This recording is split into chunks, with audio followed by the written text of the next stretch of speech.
Good morning, everybody. Morning. All right. It's kind of weird seeing how barren it is over here, but I'm sure everyone's coming in now. Well, welcome to the Unitarian Universalist Church of Pensacola, UUCP. My name is Ian Briggs. My pronouns are he and him, and I'll be your service leader for today. No matter if it's your first time here or your 500th time, no matter if you're watching here in person or online, thank you. We would just like to thank you for taking the time out of your busy week to join us for fellowship. This church is built on love, acceptance, understanding, and curiosity, among others, and that is all because of you. If it is your first time here, a little bit about ourselves. We are a lay-led congregation, which means that instead of like a preacher, or reverend, minister, whatever word you like to say, instead everything is ran entirely by the members of this church. So in practice, that means we have different speakers every Sunday, both from near and from afar, sharing with us their words of wisdom, or sometimes we put on musical services. We have interactive Q&As. We have all sorts of things here. No 2 weeks are exactly the same. So there's always something for everyone here at UUCP. So if you didn't like 1 week, you just come back the next one. If you didn't like that, you just come back again. If you would like some more information about our church, we do have pamphlets out in the lobby. They look something like this. You may have even gotten one when you came in. So you're welcome to take home a copy, or you can visit us online at uupensacola.org, which I have on screen there. Finding a friendly face generally works pretty well too. We are a pretty chatty bunch, so if you got questions, you just find somebody, and you may actually regret asking that question. But I kid. But speaking of which, please join us after the service for coffee and refreshments in the conference room. So if you don't know where that is, you just leave out here, take a hard right, take another right, and there you are. Like to see you join us after service. All right, I think that covers about everything there. Oh, one more thing. If you haven't already, please silence or turn off any devices you have. That way we don't have any annoying beeps and boops as we go through the service. All right, and I have some announcements. Got a few here. All right, first one, Lunch Bunch. This week they're going to Giorgio's Pizza and Italian. It's at 3000 Cervantes. They'll be meeting this Wednesday, the 11th at 1 p.m. So if you like to join for some lunch and fellowship, I'd like to see you there. If you have any questions, you just find Hugh Ed Turner right there with his hand up. Again, Wednesday the 11th, Giorgio's Pizza. All right, next one I have is the membership team is seeking more greeters and ushers to help welcome folks to our church on Sunday mornings. We would love 1 or 2 more folks to join our friendly team. So see Barbara Wright if you have like some more info. And where is Barbara? There's Barbara right in the back. Probably saw her when you came in. So there we go. All right. Next one I have is Sunday Sweets for the month of March has been rescheduled. The new date is Sunday, March 15th, so next week. This is to recognize Pie Day, which will be the Saturday the 14th, but obviously we're not going to be here. So for the special occasion, we're only going to have pies, right? No cakes, nothing else, just pies, which I'm a little partial to, so I think it'll be a lot of fun. All right, so again, next Sunday. All right. Next, we invite you to help share UUCP's future. The Long-Term Planning Committee is excited to announce a series of 10 listening sessions to gather your input on our church's 5-year plan. These sessions will be held twice a month from December through April, so we're getting close to the end there. And these will be held in the library immediately after service if you'd like to join. Even if it is your first time here and you were just, you got feedback, we'll take it too, Come and join us. We'd encourage you to attend at least one if you can. Share your suggestions and ideas for our church's goals over the next 5 years.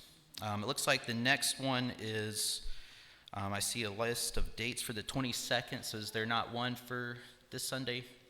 No, not one this Sunday. Okay, so 22nd will be the next one. And if you do have any questions about that, you can see Brad Ramsey right in the back. All right, next one. It's party time. Farron Collins' 80th birthday party is Saturday, March 21st from 5 to 8 here in the sanctuary. It's going to be a dance to the oldies and a potluck. Should be fun. All are welcome. See Farron for details. I don't see Farron today, but anyway, be 21st. All right. Let's see. There's a lot of announcements today. All right, next one. Save the date. Saturday, March 28th is the No Kings rally, the third one. There's going to be several locations in the area, one in Pensacola, there's going to be one in Milton and Navarre. So I'd like to see you there and see Laura Keith King if you have any questions about that. All right. Attention campers. We need a head count for our UU campout, which we're going to hold on October the 9th through the 12th. Yeah, we will go with 3 other UU churches in the vicinity, in the Panhandle area.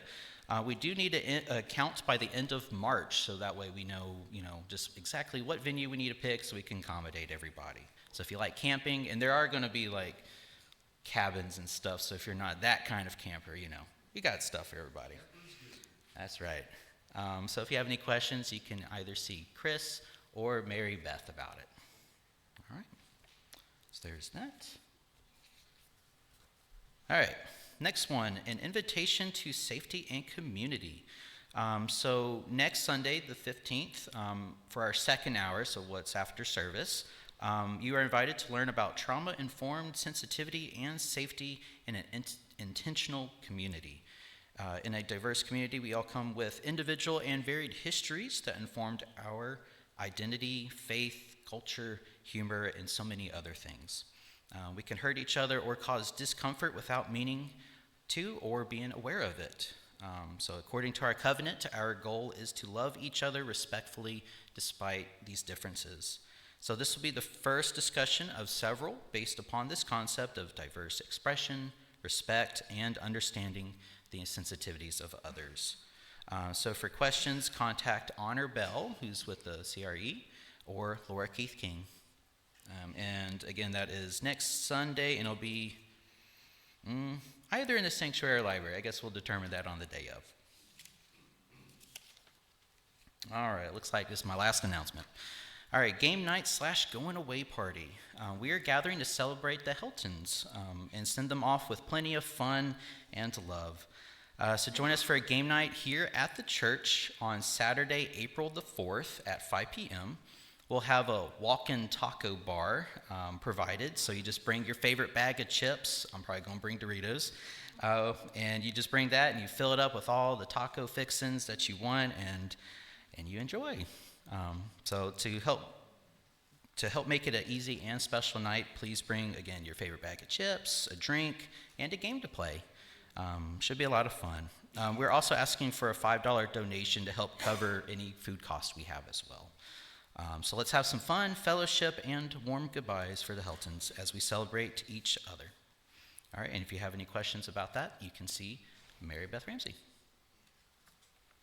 All righty, so those are the announcements, and now got another thing.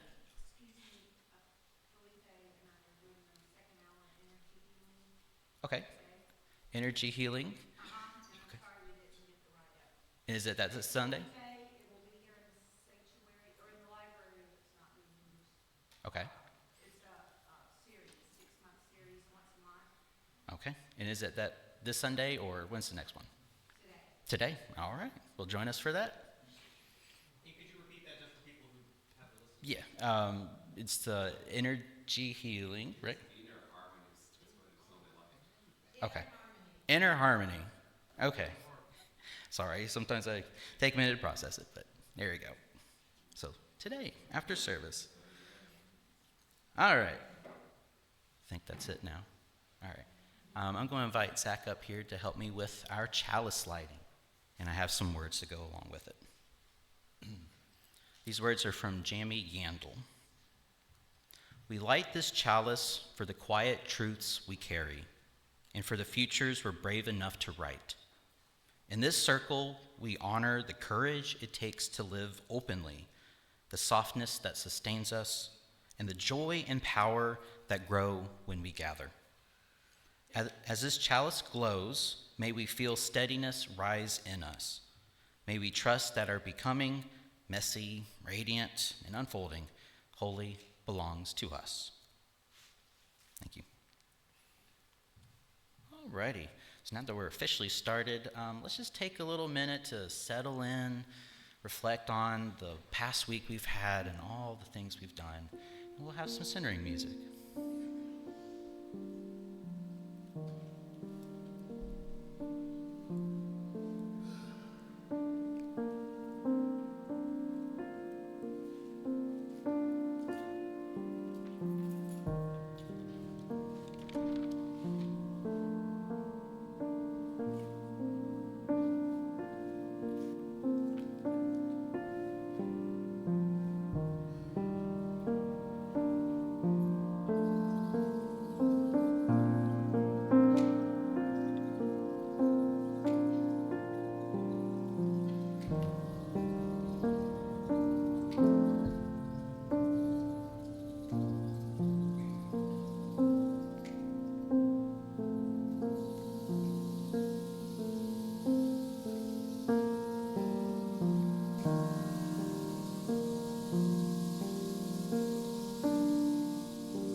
Thank you. And now for our opening words. These words are from George Kimmick Beach. Everything begins on the verge of awareness. The dawn is not and then is. Sleep is and then is not. In between is the awakening. The passage of thin light between breaks open the day. The passage of thin sound between flows into the day. Too soon the numbing rumble of traffic swells, the day glares. Let the soft haze hang again across the row of morning. Wait upon the narrow moment, the first awareness of being in between. Live days and seasons on the thin edge of dawn in praise that every single thing begins now. Alrighty, I'm going to invite everyone up in the choir and everyone in the sanctuary to join us for our opening song. It is Gather the Spirit, number, make sure it's corrected, 347 in the Gray Book. And following our song, if you would stay standing for our covenant.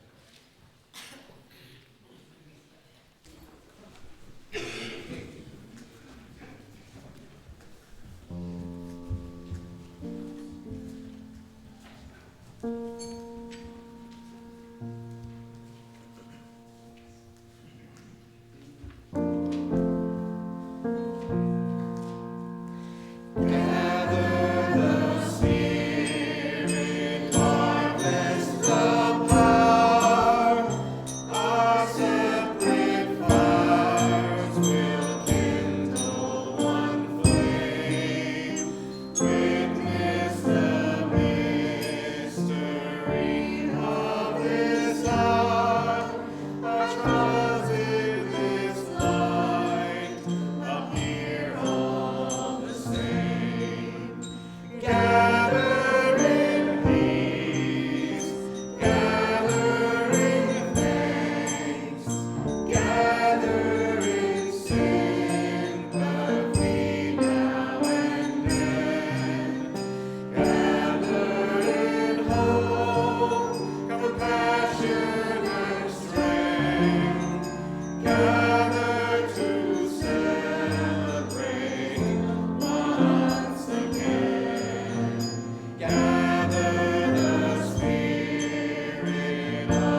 now for our covenant.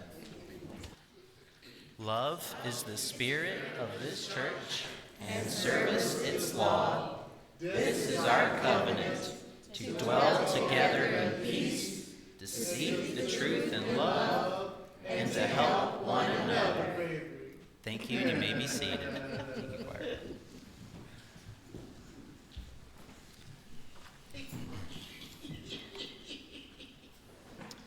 Alrighty, now is the part of our service called Joys and Sorrows. This is an opportunity for anyone who would like to share what's going on in their life, whether it's good or bad or in between.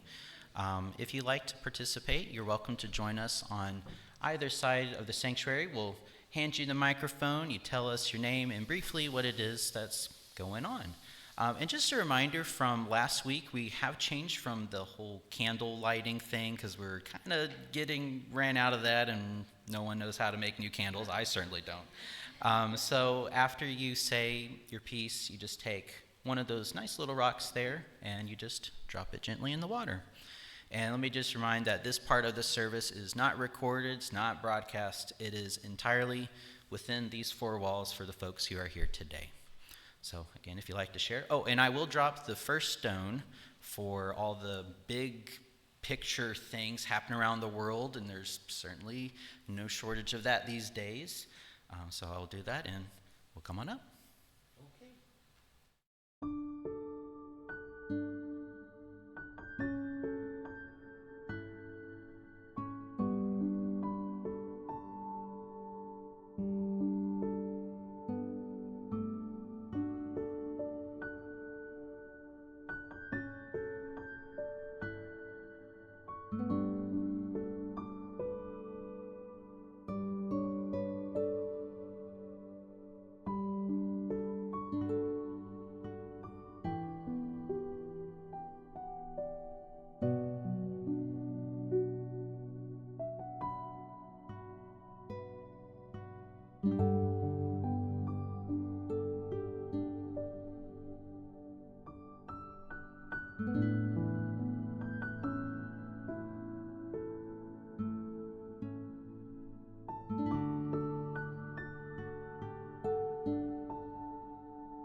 Alrighty, I think it's now time to sing the children out. Alrighty. Huh. Huh. Okay. We can.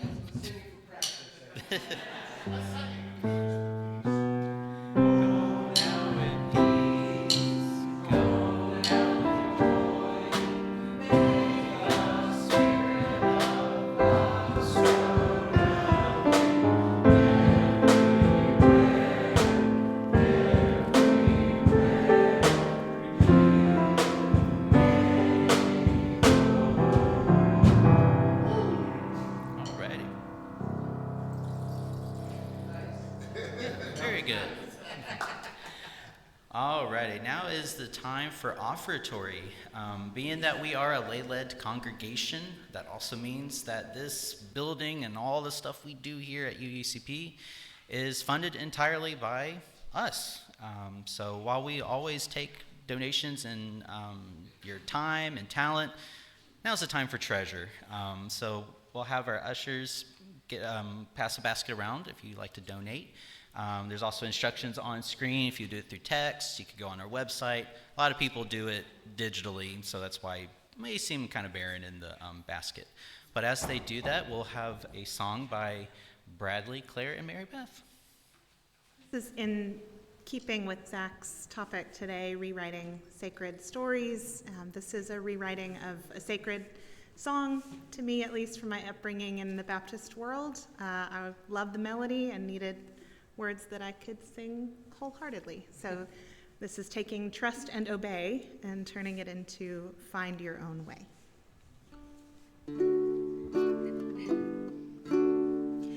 When the road up ahead only fills you with dread, and the hope you once held fades away,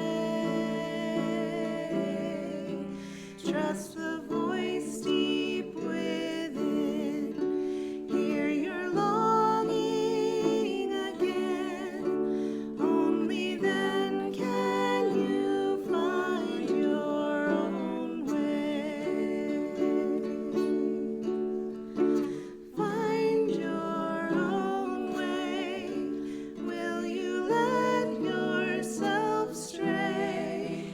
Trust the compass inside you. You will find your own way. When the ones who can't see where your journey will lead beckon you to return to the fold, they will ask how you know this is where you must go, and you'll answer, it's where I am whole. Find your own way. Will you let yourself stray? Trust the compass inside you. You will find your own way. Find your own way. Will you let yourself stray? Trust the compass inside you. You will find your own way.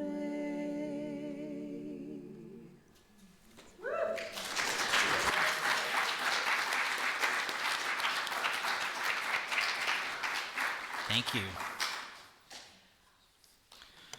Alrighty. Well, today's speaker should be a pretty familiar face to many in our congregation. Heck, maybe some of y'all who are new here today seen him on YouTube. Zach Helton is a chaplain and an accomplished writer whose works have appeared in many publications. This man even published his own book. And who does that, right? We have been so blessed to have Zach here share his words with us over the years. So please help me welcome, once again, Zach Helton.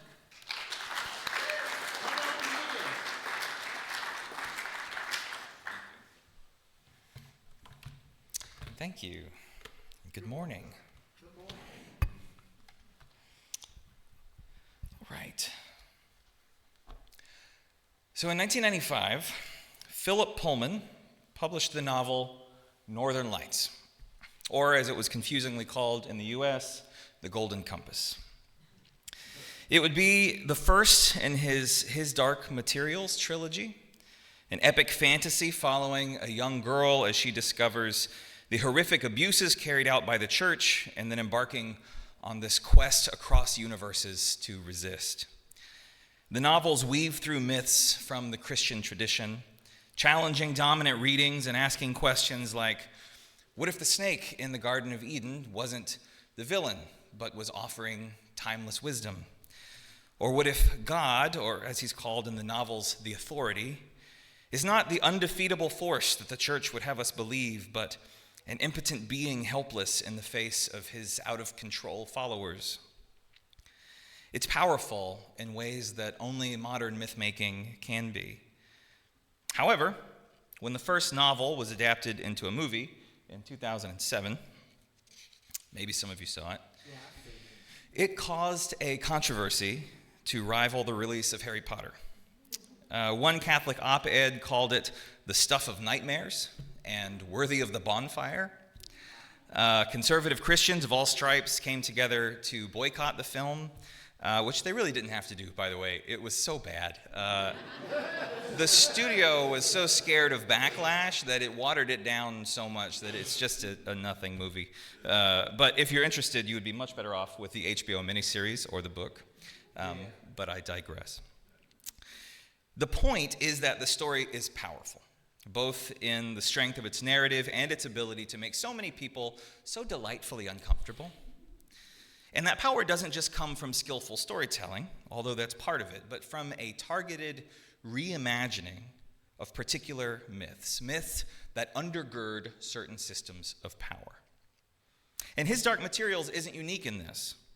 Plenty of reimaginings of sacred stories have left our culture clutching its pearls. Maybe some of them have touched you. There's Godspell from the 1970s, challenging the formality of Jesus and claiming him as this countercultural character.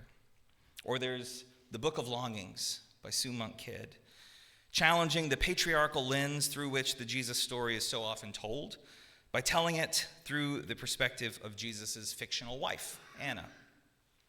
Or even this one, Jesus the Homeless is what it's called, a controversial sculpture by Timothy Schmaltz of Jesus as an unhoused person sleeping on a park bench. You can see the nail scars on his feet. For millennia, this tradition of reimagining the figures and stories that so many revere has afflicted the powerful and empowered the afflicted. And for good reason. Because sacred stories shape systems of power and identity, which means rewriting them helps reshape the world that they support.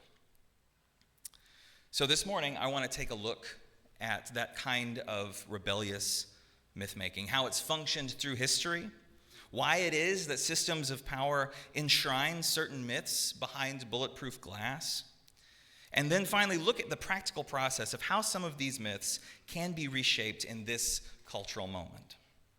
And through all of this, it's my hope that we can find a bit more agency in this world that uses these stories as tools of control, to nourish our sacred imaginations and give flesh to the world that we want to see.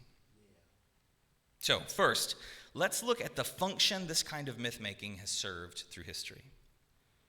Over millennia, that function has been something like this. Rewriting sacred stories opens space for spiritual exploration and prophetic witness. So the stories so many call sacred didn't start frozen in amber or gilded in gold.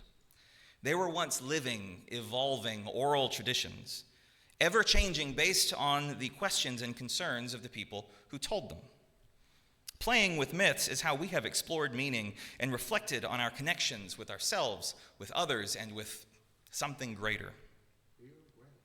In fact, the impulse to keep playing with these stories is so strong that not even canonization can stop it.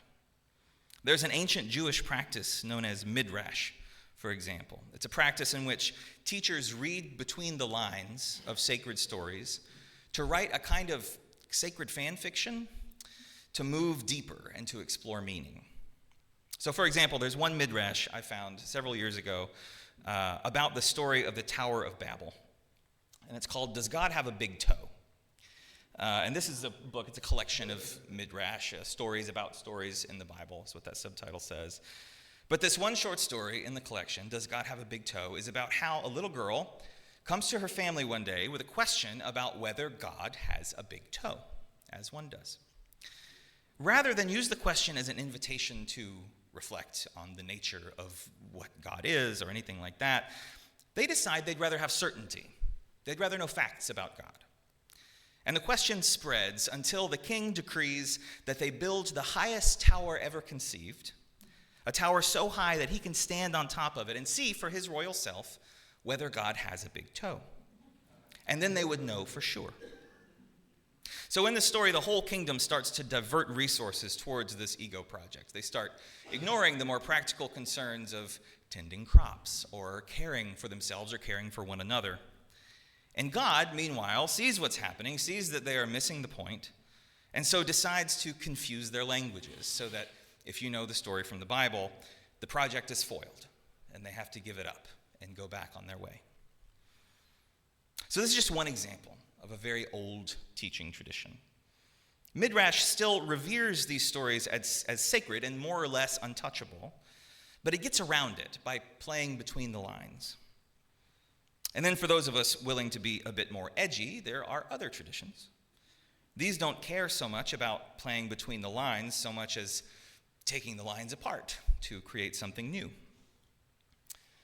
Elaine Pagels, a historian of pre-Orthodox Christianity, writes about how early Christians took delight in rewriting myths. Like circles of artists today, she writes, early Christians considered original creative invention to be the mark of anyone who becomes spiritually alive. Each one, like students of a painter or writer, were expected to express their own perceptions by revising and transforming what they were taught. Whoever merely repeated their teacher's words was considered immature. I love this. It wasn't rebellious. It was just the expectation, a sign that you were paying attention, that you were taking this seriously. These renderings could take the form of new myths or poems or rituals or short stories about visions and revelations or dialogues with Jesus. One of these rewritten myths that we still have depicts God, the God of Orthodox Christian literature, standing in the Garden of Eden, and he's standing around, he's feeling high and mighty about himself. I picture him like with his, hands on his divine hips. And he says, I am God, and there is no other beside me. And in that moment, the goddess Sophia, the embodiment of wisdom and imagination, and the mother of all, including this God, laughs at his arrogance and says, "Oh, you poor blind God, let me show you just how much there is beyond you."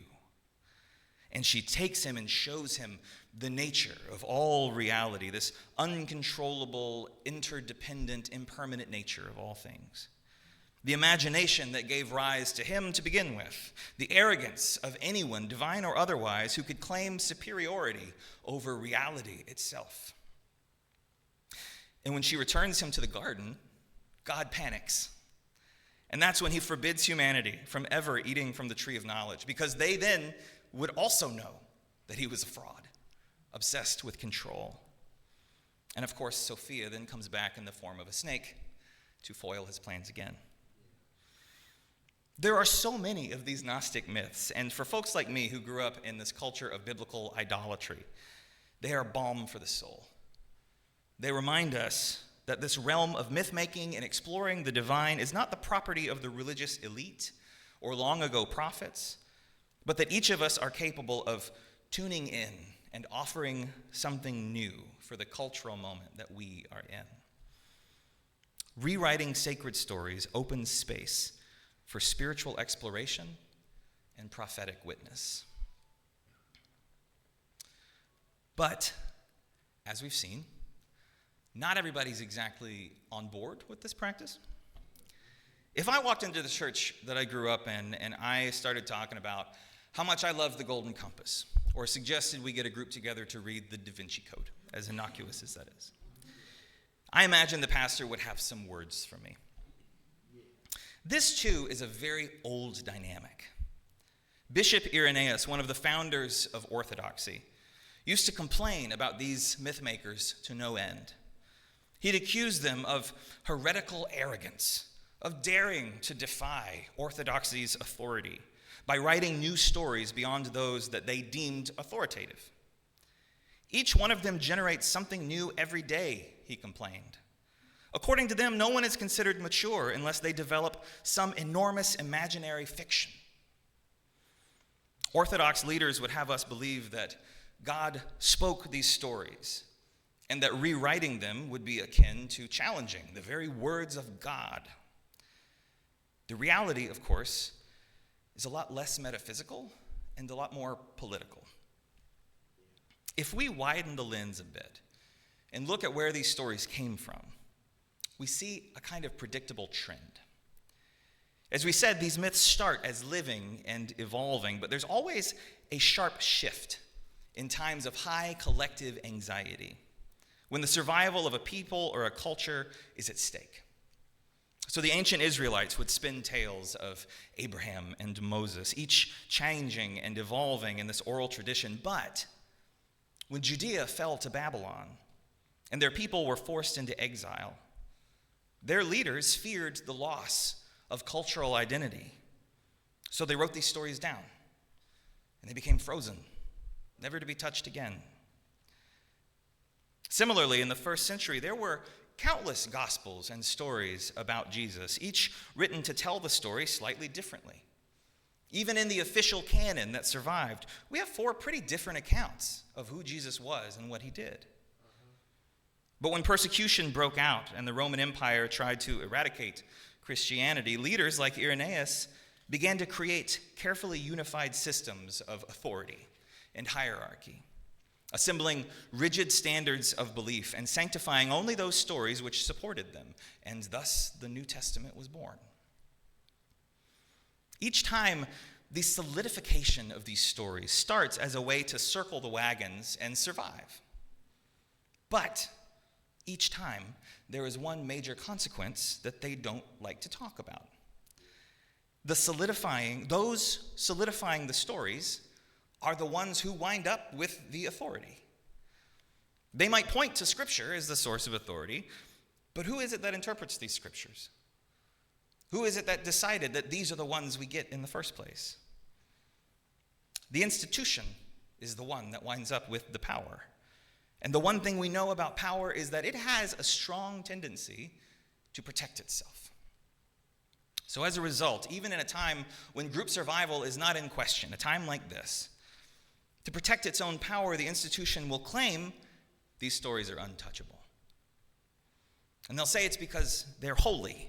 And most will believe what they're saying, but the practical reality is to mess with these stories is to mess with the foundations of power.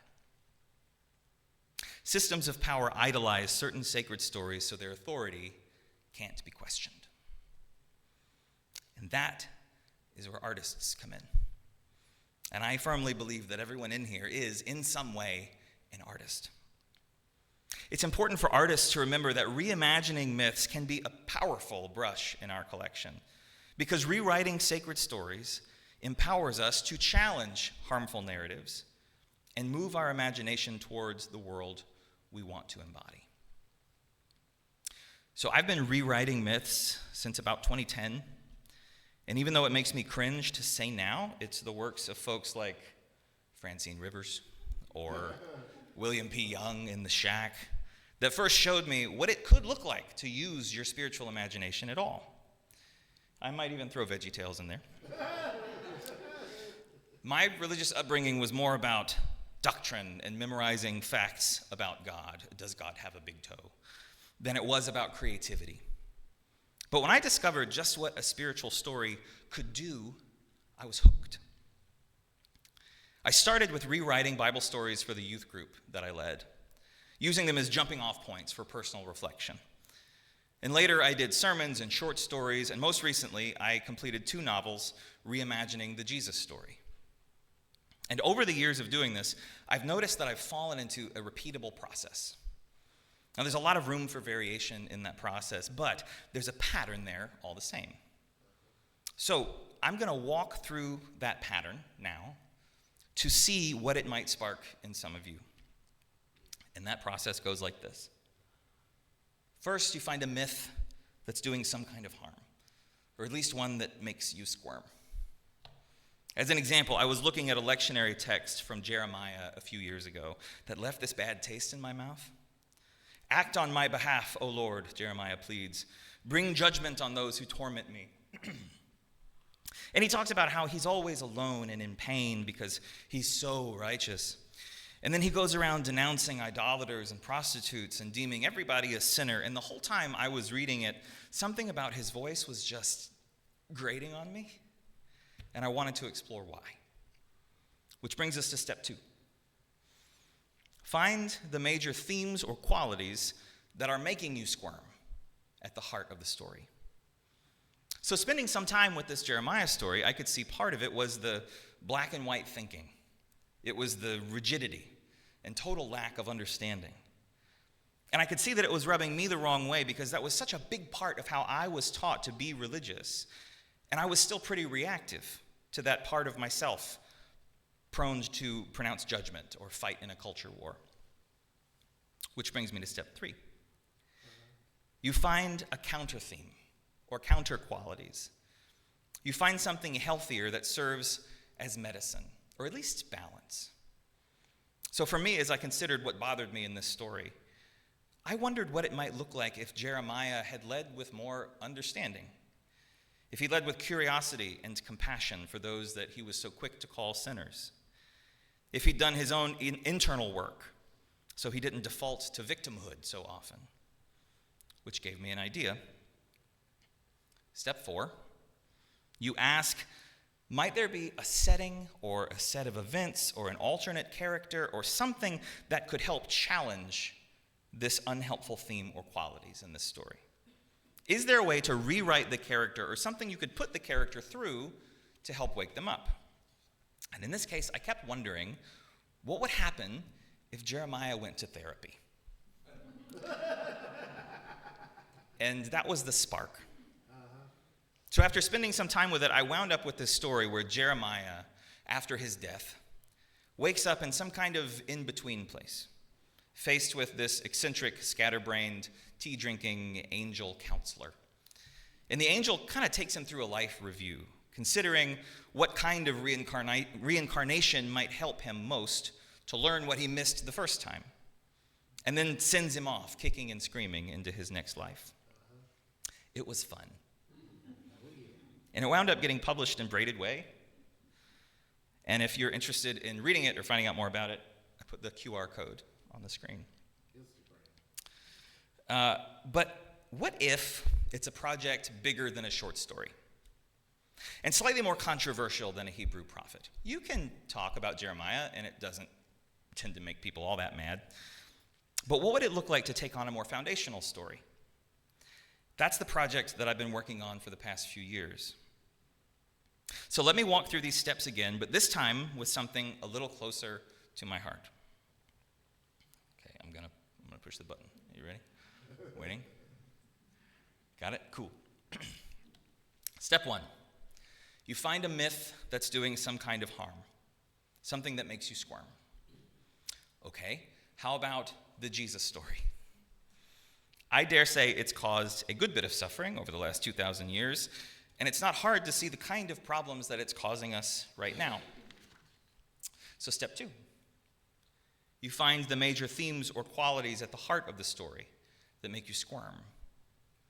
For me, when I started, I was struggling with the way this story was being used to justify a kind of tribal identity. It was the foundation of Christian nationalism and justification for oppressing vulnerable people. It bothered me that the Jesus story had been depleted of its call to love and work for justice. It bothered me that the story itself is so heavily predicated on belief. Though it calls us to love our neighbor, it's pretty light on the details regarding how one actually becomes the kind of person who can do this well, other than believe harder. Which takes us to step 3. You find the counter theme or the counter qualities. And so for me, this started as a question. What kind of spirituality could actually empower Jesus to live the way he lived? And of course, the question within that question is, what kind of spirituality can empower us to embody love and justice? What does it look like to get from here to there? So step 4, you ask if there might be a setting or a set of events, an alternate character, etc., that could help challenge the unhelpful theme or qualities of the story. And this is where it got the most fun for me. I'd been reading a lot of Thich Nhat Hanh at the time and exploring the practicality of Buddhism, and it led me to wonder, what would it look like if Jesus spent a season in a Buddhist monastery? So I'm certainly not the first one to have this thought, but it became fertile ground for spiritual imagination. And so from there, I began to imagine this very human Jesus. Not the untouchable, pristine Jesus that I inherited. I imagined someone who grew up under the stigma of questionable parentage, who was ostracized and traumatized by a legalistic religion that pushed him to the margins. What would it look like for someone like that, I wonder, to spend time learning a new, healthier way to be spiritual, ultimately becoming the Jesus whose teachings we know so well? And that ultimately became the 2 books of Metta Valley Gospel. And once again, I'm going to shamelessly put a QR code up there if you want to know more about the book or buy a copy. The first book follows this young, rebellious Jesus as he leaves Judea and stumbles into this Buddhist monastery. And the second follows him on his return, working to embody what he's learned, even in the face of religious and political systems hell-bent on domination and wiping out resistance.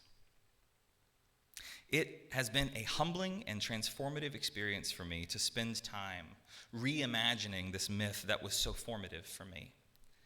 And it has been a helpful jumping off point for others who have this same ache.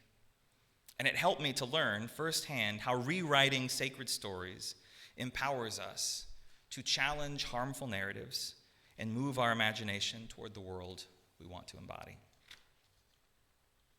So, I will close by asking, if you were to engage in some rebellious myth-making, what would you reimagine?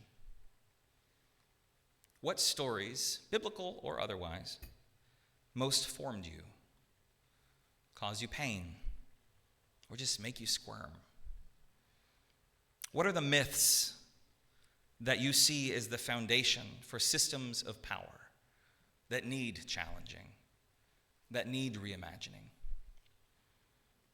Rebellious myth-makers stand in a long tradition with deep roots, from authors to poets to sculptors to songwriters. And there are no limits on what form that can take. What would it look like for you to write a poem, record a video, design a t-shirt, something big or something small? Each of us is a co-creator in this ongoing unfolding of reality, and everything from stories to systems of power are impermanent and malleable, waiting to be shaped. The arc is waiting to be bent. The sacred stories that formed us are still being written, and we are all a part of it. So as we go from here in the realm of imagination, in the act of recrafting myths, may we own our place as a part of that ongoing resistance and reformation. Amen.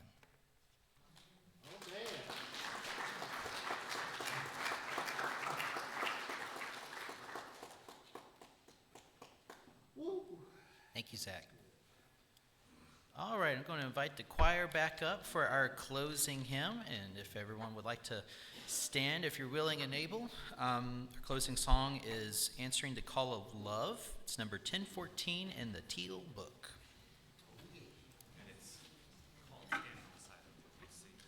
Oh, it's actually called Standing on the Call of Love? Side of Love. Okay. Answering the call. We say answering the call. It's called standing on the side. We Okay. sing answering the call. Okay. Of love.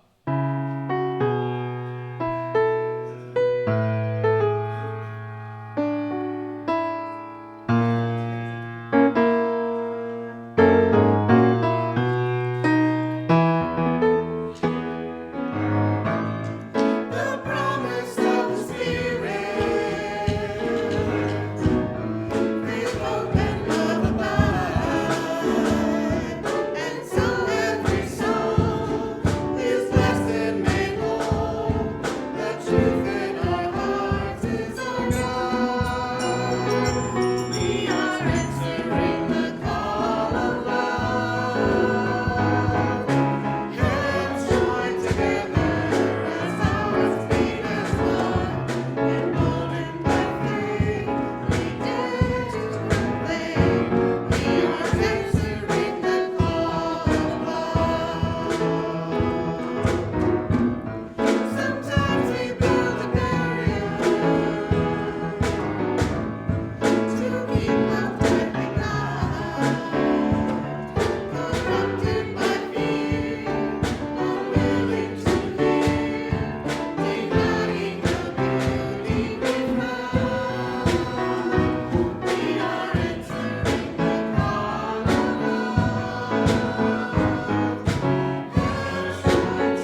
closing words. These words are from Emily Richards. May you leave this time together changed. May the promises you have made to yourself about who you want to be feel closer to the reality of who you are right now. May you share that feeling of transformation wherever you go. May it spread into every word, deed, thought, and interaction until we are all changed, transformed, and transforming together, becoming our better selves. Thank you, and go in peace.